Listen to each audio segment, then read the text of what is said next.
Good morning to all. This class is on microwave absorption studies on symmetric top molecules. Symmetric top molecules have two momenta of inertia. IC is equal to IB and not equal to IA. Since there are two momenta of inertia, we can define the directions of rotations, one along the symmetry axis, that is in the figure, the z-axis which passes through the carbon atom and the fluorine atom. It is also called as top axis, and other two directions x and y which are perpendicular to this symmetry axis. There are two momenta of inertia, so we have two quantum numbers. The quantum number j is for total angular momentum for end over end rotation, and since we have two axes along a line perpendicular to the symmetry axis which corresponds to end over end rotation, we have the momenta of inertia as sum of twice the moment of inertia about the axis perpendicular to the symmetry axis. Quantum number k is for rotation along the symmetry axis or top axis. Both j and k have integral or 0 values. J can be 0, 1, 2 and so on, and if we choose j, then k takes the values j, j minus 1, j minus 2 and so on up to 0, then dot dot dot up to minus j minus 1 and minus j. There are two j plus 1 values for k. You know that there are two types for symmetric top molecules. The prolyte type, the example is CH3Cl. Here IC is equal to IB and this value is greater than IA. IA is the moment of inertia of the prolyte type molecule about the symmetry axis. The next type is oblate type, in which IC is equal to IB, which is less than IA. The example is BF3 or BCl3, and IA is the moment of inertia of the molecule about the symmetry axis. If we take first the case of a rigid symmetric top, that is one in which the bonds are supposed not to stretch under centrifugal forces, the Schrodinger equation gives the allowed energy levels. Epsilon jk is equal to E j comma k divided by Hc, which is equal to Bj into j plus 1 plus a minus b into k square. The first term corresponds to the quantum number j and the second term corresponds to the quantum number k. As usual, a and b are defined as b is equal to h by 8 pi square IBC and a is equal to h by 8 pi square IAC. Here IA is the moment of inertia of the molecule about the symmetry axis and IB is the moment of inertia of the molecule about a line perpendicular to the symmetry axis. And here we can see that the energy depends upon k square. So that it is immaterial whether the top spins clockwise or anti-clockwise. The energy is same for a given angular momentum. For all k greater than 0, the rotation energy levels are doubly degenerate. The selection rules for the molecule may be written as del J is equal to plus or minus 1 as in the case of a linear molecule and del K is equal to 0. The transition can be obtained by applying the selection rule. For a rigid molecule, it can be written as epsilon j plus 1 comma k minus epsilon j comma k, which is equal to nu bar jk. We get this expression, and when we reduce it, this nu bar jk becomes 2b into j plus 1. We can see that the spectrum is independent of k. So the rotational changes about the symmetry axis do not give rise to a rotational spectrum. The reason is there is no change in dipole moment for this rotation. So this rotation cannot interact with the radiation. This equation is same as for a linear molecule having only moment of inertia, that for end over end rotation.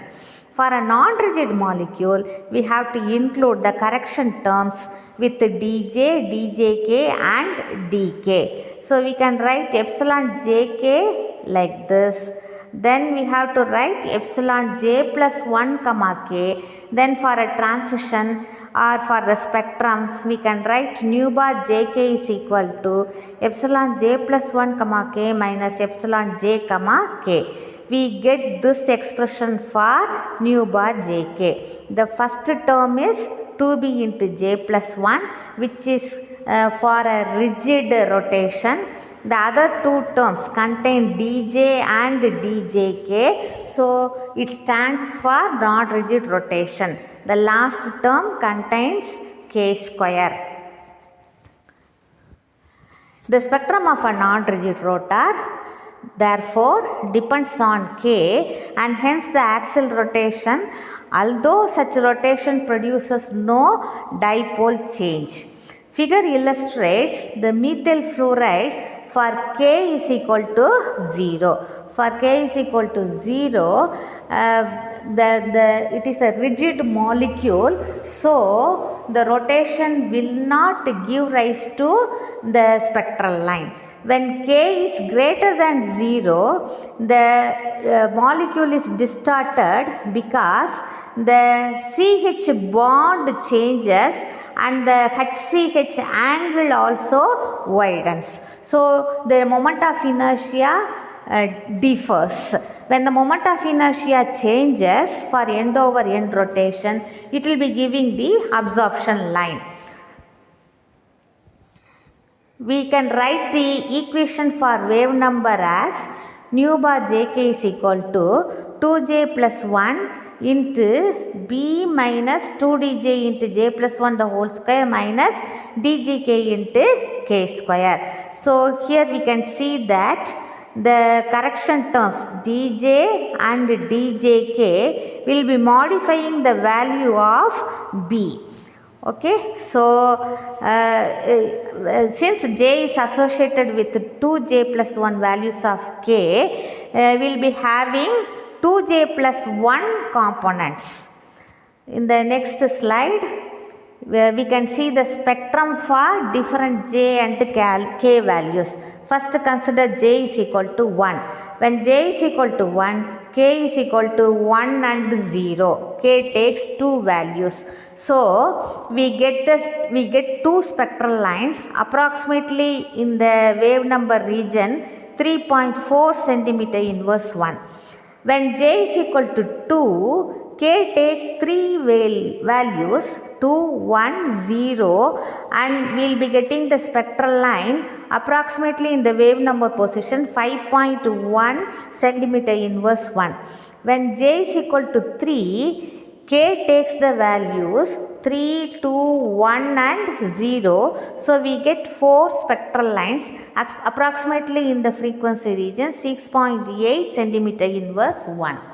So if the molecule is a rigid symmetric top molecule, we have only one quantum number j, and we have spectral lines corresponding to j is equal to 1, 2, 3 and so on.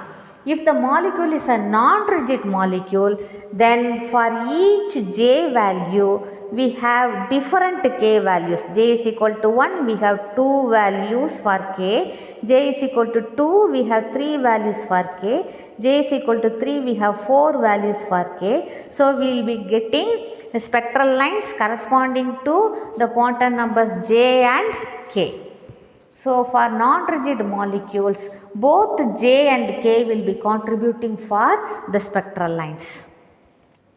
We can find the expressions for the transitions for different j and k values. So we get different equations. From these equations, we can get b, dj and djk. So once we know these values, we can calculate the bond lengths. This table gives you the microwave spectrum of methyl fluoride for different J and K values. And the third column gives the observed values of the spectral line from the spectrum, and the fourth column gives the calculated values from the previous equations you have seen. You can see that there is no much difference between the observed value and the calculated value. So, in this class you have seen the energy levels and the spectrum of a spherical top molecule. Now, test yourself.